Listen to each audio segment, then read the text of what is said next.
Welcome to the X Corner. I'm here adding a mutation to the Superhero Crew. I'll be covering the X comics for the week of October 24th, 2018. This week we have 3 comics: Return of Wolverine number 2, X-Men Black Juggernaut number 1, and X-Men Red number 9. Spoilers, of course. We'll start with Return of Wolverine number 2, written by Charles Soule, art by Declan Shalvey. Wolverine and Anna are on a boat chasing the bad guys who have her son. Wolverine promises he'll get him back, which is never a good sign. 2 goons jump from the bad guy's boat and attack Wolverines. One is Omega Red, and the other, we discover, is Daken. Wolverine doesn't remember them at all, and they seem zombie-like as they don't talk, just attack. Anna shoots Omega Red in the face with a harpoon, leaving Wolverine to deal with Daken. They fight, and Wolverine starts to remember, but another beast locked in his mind starts to break loose. He starts to go berserk, and his claws get hot. He douses Daken in fuel, and uses his hot claws to light it up, and then he throws him overboard. Anna then kisses Wolverine in thanks, and they arrive at Persephone's city. Meanwhile, back at the X-Mansion, Jean Grey is playing with Cerebro, and she says she has found Logan. This issue is titled Limbo, and I think we are seeing a proverbial journey through the underworld for Logan. Is it real or just in his head is the question. It seems surreal, with his old enemies showing up, and them just being on a boat all of a sudden. We did see Daken taken during the Hunt for Wolverine Claws of a Killer mini, so that lines up. Declan Shalvey's art has a Magnolia feel to it, and I like it quite a bit, even more than McNiven's last issue. Wolverine's costume in this art style really reminds me of the House of M for some reason. I love that series, so it makes sense that this feels familiar and good. We are teased that the Berserker Beast in Logan's head represents the claws. Is it something else inside him? Thus the new power? It might well be. That is, if this whole series isn't just in his mind. I like comics that present a mystery that could be different things. Otherwise, this was just a whole issue of Wolverine killing a couple guys on a boat. 8 out of 10, and I can't wait for more.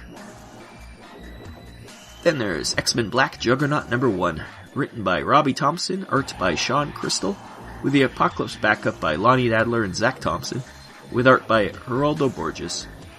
Juggernaut finds himself fighting the original X-Men in their old costumes, just as he did the first time they met. He doesn't remember how he got there. Then a child version of himself shows up to guide him. He is being tested by the Temple of Cyttorak. He is breaking his bonds, so the priests try and subdue him more. Cyttorak himself shows up to challenge Juggernaut. He is worried that Juggernaut no longer is strong enough to be his avatar, since he keeps being beaten.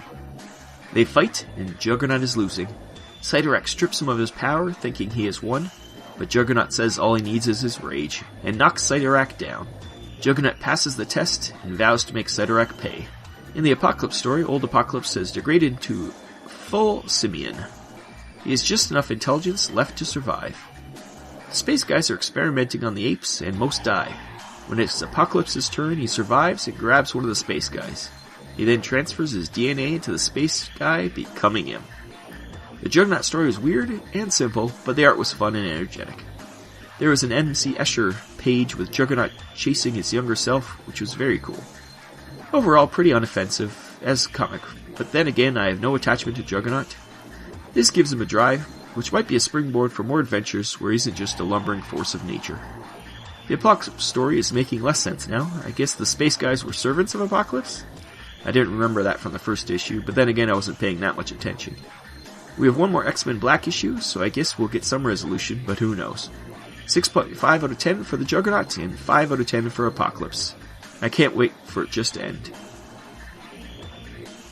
Then we have X-Men Red number 9, written by Tom Taylor, and art by Roge Antonio, maybe? Jean finds out Cassandra Nova has her sort of daughter Rachel under her control. She goes to confront her on Genosha, and Jean and Rachel fight. Rachel is holding back as she fights Cassandra Nova's control, so Jean is able to beat her pretty easily. Cassandra Nova is about to kill Rachel for failing, but Jean surrenders if she'll let Rachel go. Nova releases Rachel, who clocks her, but Jean sends her away.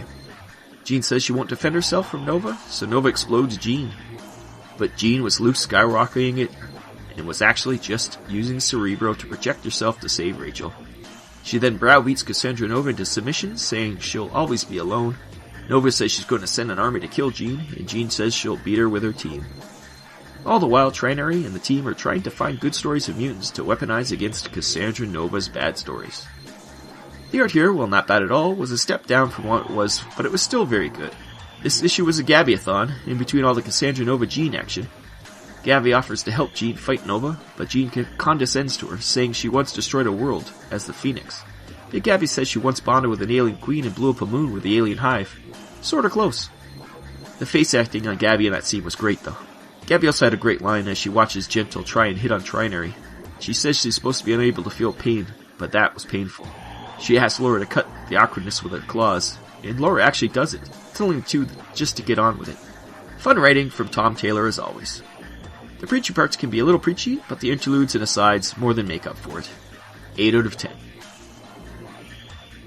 Next week is Halloween. We'll have a bunch of comics including Extermination number 3, so look out for that special report. We'll see you there.